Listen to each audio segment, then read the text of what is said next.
আপোনালোকক মোৰ ইউটিউব চেনেলটোলৈ স্বাগতম কৰিছোঁ। আশা কৰোঁ আপোনালোকৰ ভাল। আৰু আজি বহুত দিনৰ মই আপোনালোকৰ এটা সৰু ব্লগ আগবঢ়াওঁ বুলি ভাবিলোঁ, যিহেতুকে এটা মানে ভাল দিন।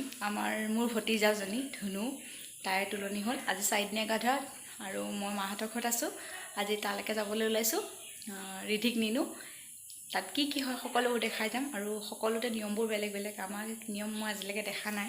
বিয়া হৈ যোৱাৰ পিছত তাইকে প্ৰথম পাইছোঁ। সকলোবোৰ আপোনালোকক দেখাবলৈ চেষ্টা কৰিম। তেন্তে ব'লো গৈ থাকোঁ। পালোহি সকলো গোপিনীসকল ঘৰা ঘৰি হ'ল বাৰু।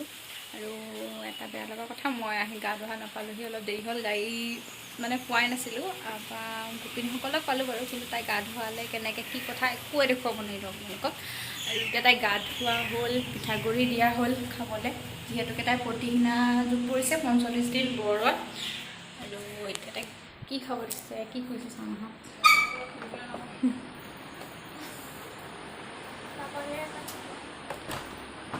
এই আমাৰ কইনা গা পা ধুলে।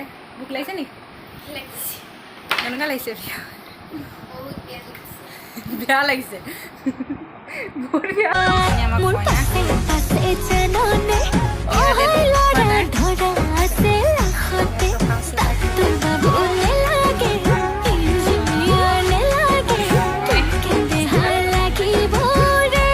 বৰষুণো দিছে, ৰ'দো দিছে, ঘনচিৰিকা বিয়া পাতিছে। আমি চেণ্টাৰলৈ যাবলৈ ৰেডি হৈছোঁ।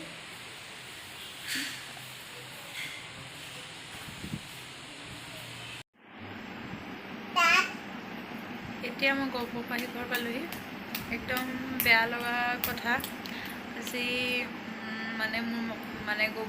মোৰ মানুহজনৰ বহুত দিনৰ পৰা পেটৰ বিষ হৈ আছিলে আৰু মেডিচিন খাই আছিলে, ভাল পাইছিলে। ডক্টৰে আল্ট্ৰাচাউণ্ড কৰিবলৈ গৈছিলে, আল্ট্ৰাচাউণ্ড কৰা হোৱা নাছিলে। স্কুলৰ পৰা টাইমো পোৱা নাছিলে, যিহেতুকে ৰাতিপুৱা স্কুল আৰু আহি পোৱালে বন্ধই হৈ থাকে, আল্ট্ৰাচাউণ্ড কৰিব পৰা নাছিলে।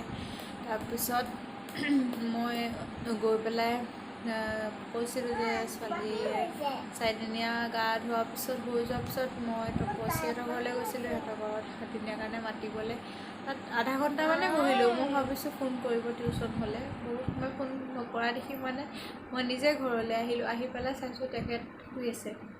তাৰপৰা মই বহুত সময় পেটৰ বিষত চটফটাই আছে, দেখি ভাল লগা নাই। তাৰপিছত মই ক'লোঁ দেখাই আহোঁ। তেখেত দেখাবলৈ নাযায়, বেজি লৈছোঁ, মই ভাল পাম বুলি কৈ আছিলে। তাৰপিছত মই ক'লোঁ ৰাতি বেছি হৈ যাব, আপুনি ব'লক। জোৰজবস্তি লৈ গ'লোঁ। তাৰপৰা মেডিকেলতো তেখেত বহি থাকিব পৰা নাই। যিটো অৱস্থা হৈছে দেখি মোৰ বহুত বেয়া লাগিলে। আৰু এটা কথাই ক'ব বিচাৰোঁ এই ভিডিঅ'টোৰ জৰিয়তে, ইয়াত শিকিবলগীয়া বুজিবলগীয়া একোৱেই নাই, কিন্তু হ'লেও মই ভিডিঅ' দিছোঁ আপোনালোকৰ মাজলৈ। কিন্তু এটা কথা কওঁ যে পানীটো বহুত পৰিমাণে খাব। পানী নোখোৱাৰ কাৰণে আজিকালি বুলি নহয়, এইকেইদিন প্ৰায়ভাগৰে ফেটি লিভাৰ আৰু কিডনীত কিয় উলিয়ালা আৰু কিডনীত কিবা স্পট হৈছে বুলি কৈছে। বেছিভাগ মানুহে পেটৰ বিষটো। আৰু বিশেষকৈ ৰাতি মাংস খাওঁ আমি।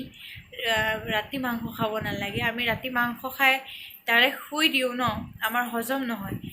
সেইকাৰণে আৰু আজি ভিডিঅ'টো ইমানতে সামৰণি মাৰিলোঁ। আৰু তাকে কৈ